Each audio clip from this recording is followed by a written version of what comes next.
Brinkley's, William and Nathaniel, heroes that helped Harriet Tubman, and many others in the Underground Railroad. Keep watching to hear a story about heroism on the Underground Railroad you have probably never heard before, and subscribe if you want to discover our world in a meaningful way.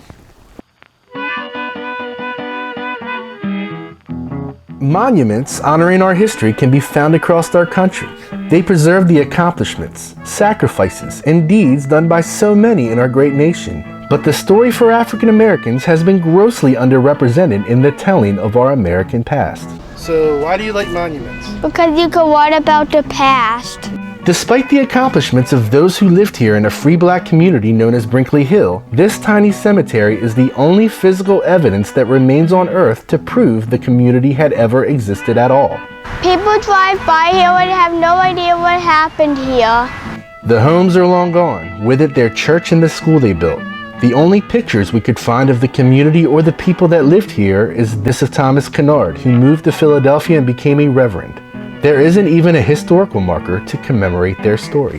Those that drive by don't realize they're passing a site where Harriet Tubman stayed as she ushered people north to freedom, a place where she felt safe while traveling through the South.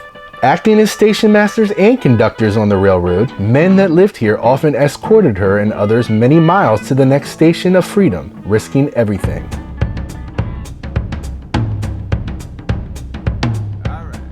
Everybody's heard of Harriet Tubman and Frederick Douglass. They are American heroes, people that championed freedom and resisted slavery. Their stories are stuff of legend, but there are many untold stories of heroes within the African American community that have been largely forgotten by history and time. Like who?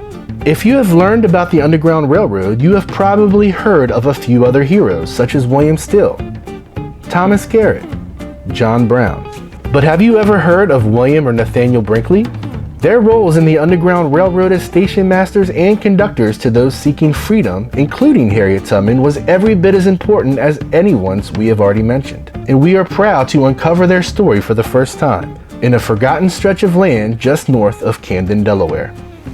It's a story that needs to be told. A few months back, the professor explored the Harriet Tubman Byway in Maryland. Today we're going to learn about Harriet Tubman, a very good American hero. Almost as a footnote, the driver's guide mentioned that Harriet and others on the railroad would pass through Camden, Delaware, and receive the help of Abraham Gibbs and brothers Nathaniel and William Brinkley, who would help those in need to travel north to freedom. A footnote became a curiosity. Who were these free black men who risked their own freedom to help others? The fact that nothing else was said about them and where they lived was so close to our home helped make that curiosity a mission, and what we found was nothing short of amazing. In an interview with historian Wilbur Siebert in 1897, Harriet Tubman explained how she would often travel north as a conductor of the Underground Railroad. She told him that her general routes in taking slaves northward were by way of Poplar Neck, where her parents were, or Baltimore, where her cousin Tom Tubman lived. If she left through Baltimore, she would take a boat to a convenient landing in Delaware. If she left from Poplar Neck, she would stop at Samuel Green's of East Newmarket. Tubman would then pass into Delaware through Sandtown and find refuge in nearby Willow Grove. From Willow Grove, she would move on to Camden, where her helpers were William and Nathaniel Brinkley of the Brinkley Hill neighborhood, and Abraham Gibbs of the Star Hill neighborhood. According to Siebert, in Camden, she felt safe and comfortable, the only place on her journey in a slave state she mentioned in a positive light.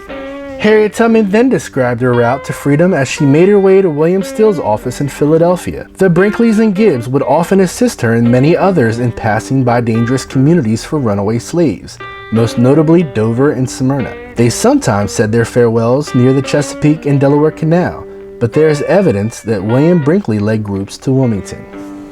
Even the greatest heroes need help. The stories of heroism displayed by the men in Camden led us to become curious about them. Who were these free black men who would risk their own freedom to help others? What was their story, and why hadn't it been told?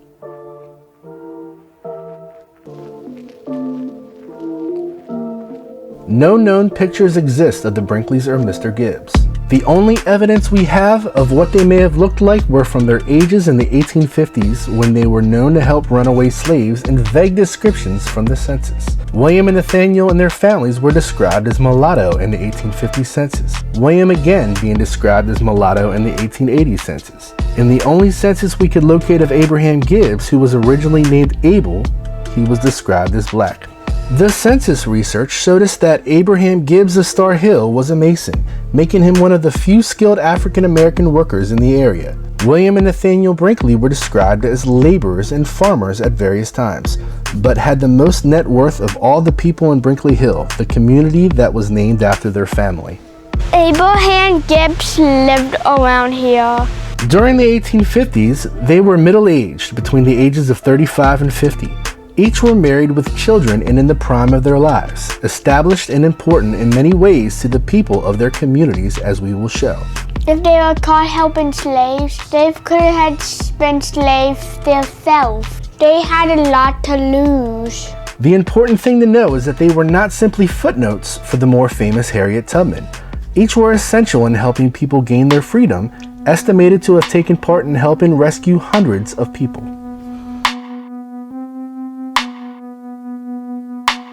They were there for Harriet Tubman when she needed them the most. William Brinkley may have been Harriet Tubman's greatest ally in the South. When she or others were most in need of help, he seemed to be the one to answer the call. In October 1856, Harriet Tubman organized what is considered by Tubman scholars to be one of her most complicated and clever escape attempts. At the request of a fiancé who had escaped to Canada, Tubman located a slave named Tilly in Baltimore. Together, they took a steamboat across the Chesapeake to Seaford, Delaware. Pretending to be free women, they stayed at a local hotel. The next morning, when they set out, the two were nearly captured by slave traders. Thanks to Tubman's letter of passage, which identified her as a free African-American woman from Philadelphia, they were allowed to continue their trip. Likely the closest she ever came to getting caught, they quickly traveled by train to Camden, where William Brinkley was ready to help take them to Wilmington by carriage. Talk about a close call. William Brinkley helped many others than just Harriet Tubman.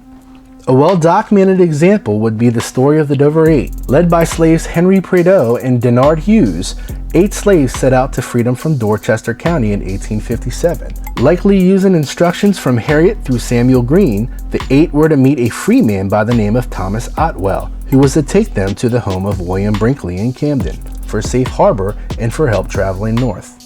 By the time they got to Dover, the group had a $3,000 reward out for them, and Otwell decided to betray the runaways, so he conspired to take them to the jail in Dover, Delaware to collect. Once they made it to the jail and realized what was happening, they fought their way out and jumped out of the second-story window to freedom. In the haste, the group split up. 6 of the 8 were able to find the home of William Brinkley, who helped them travel 19 miles north past the towns of Dover and Smyrna. All 8 of the travelers were able to make it to safety despite the reward out for them. You didn't know who you could trust. Even your friends could betray you.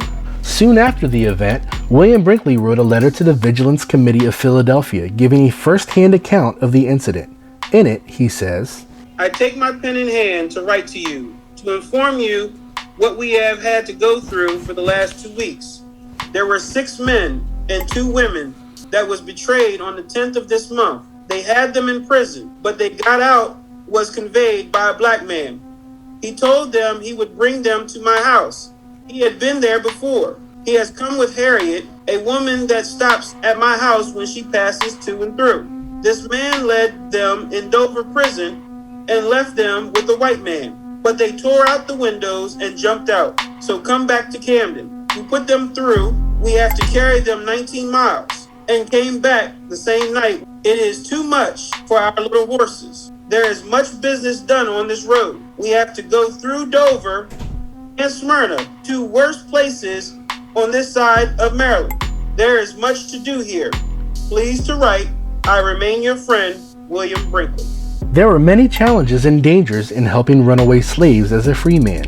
If the wrong person knew what you were doing, you could become a slave. You gotta be ready to help in a moment's notice.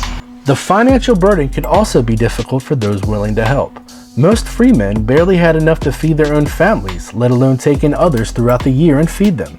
Transportation was also a concern. In the following letter to William Still, Brinkley requested money to buy a horse, as using his own to transport runaways, as well as for his own purposes, was wearing it out. Camden, June 13, 1858. Mr. Steele, I write to inform you that we stand in need of help if ever we want it. It is in these days we have been trying to raise money to buy a horse, but there is so few here that we can trust ourselves with for fear that they may serve us as Thomas Outwill served them when he got them to Dover jail. But he is done forever. I want to know if your friends can help us. We have a road that more than 100 passed over in 1857. It is one we made for them. There is no better in the state. I wrote last December to the Anti-Slavery Society for James Mott and others concerning the purchase of a horse for this business. If your friends can help us, the works must still go on, for there is much freight passes over this road, but there has been but 3 conductors for some time. You may know that there is but few men. Some talk, but all does nothing. We want one to go when we call for. These words that William Brinkley wrote shows the need for a coordinated group effort to help slaves find their way to freedom. Without conductors such as Harriet Tubman, many would not have had the courage to know or how to make their way to freedom. Without the anti-slavery activists such as William Still and James Mott from the Pennsylvania Anti-Slavery Society, there would be no financial support for those on the road to freedom or support once they got there. Without station masters and local conductors like William Brinkley, runaways would have nowhere safe to stay, harbored by people who can guide them to the next station. It proves how important it is to work as a team. Brinkley went on to explain the need for an extra horse. They had to be ready to move at a moment's notice. Staying put for too long could prove disastrous for all. One of our best men was nearly caught by keeping of them too long by not having means to convey them. That must be conveyed if they pass over this road safe that go through in 2 nights to Wilmington. For I went there with 28 in one gang last November. We go 15 miles. It is hard road to travel. Please try what you can do for us.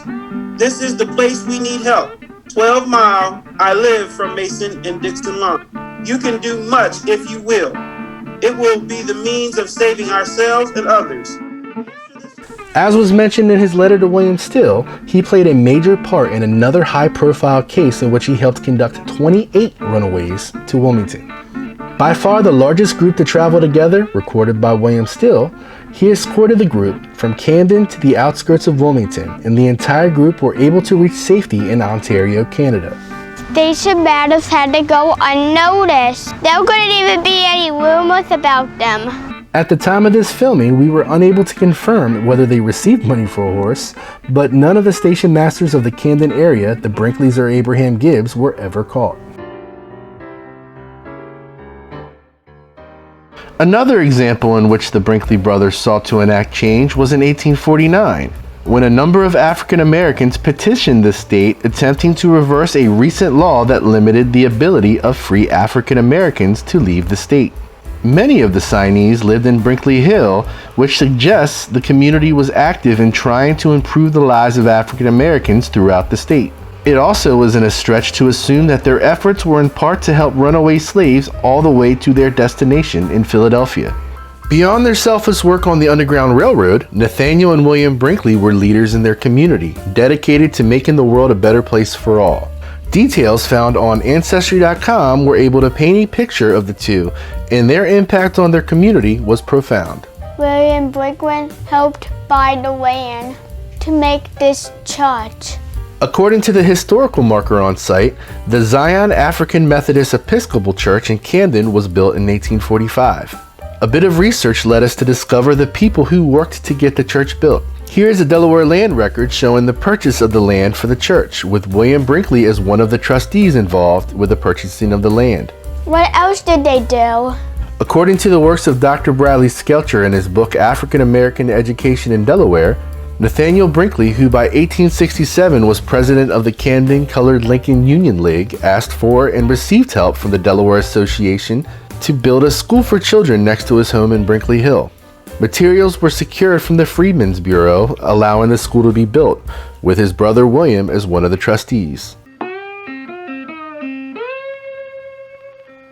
The town of Camden had a number of free black communities and few slaves, so William and Nathaniel were born free to Caesar and Elizabeth Brinkley. With a strong Quaker presence, many of the slaves had been freed a generation before. Members of the community made their living as laborers, a common job description for African Americans at the time. The location of Brinkley Hill likely came about due to the opportunities for work nearby. A short walk from the community was a gristmill owned by Thomas Howe. Many of the community members worked there, on land that eventually became Brecknock Park. While the gristmill is no longer in existence, there are wooded trails in the area of the gristmill, allowing anyone to walk in the footsteps of the people of Brinkley Hill. The community was along the road leading out of Camden, headed towards Dover. The road that bordered the community to the east eventually became Route 13, named South DuPont Highway in the 1920s. A highway and a primary route to travel up and down the state. It makes me sad when Brinkley Hill is gone.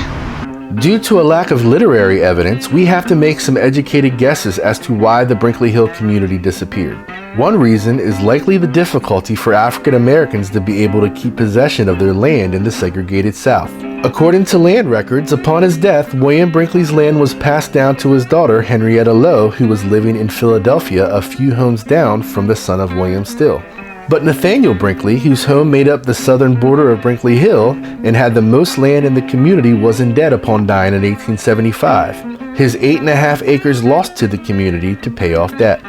Another likely factor was the changing of the value of the land after the building of Route 13. The area of Brinkley Hill became the main entrance to the town of Camden. Sitting on prime real estate on a highway crossroad, potential buyers for their land likely became plentiful. Many of the surnames of Brinkley Hill are still common in the area today, so those who left Brinkley Hill likely didn't relocate far. It is our hope that their descendants one day learn of the significance of their ancestors.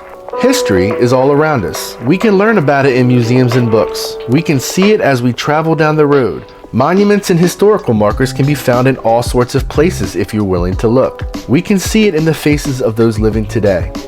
Each person is an example of living history, our genetics coming from those that blazed their own trails before us. But sometimes you need to dig a bit to discover the world in a meaningful way.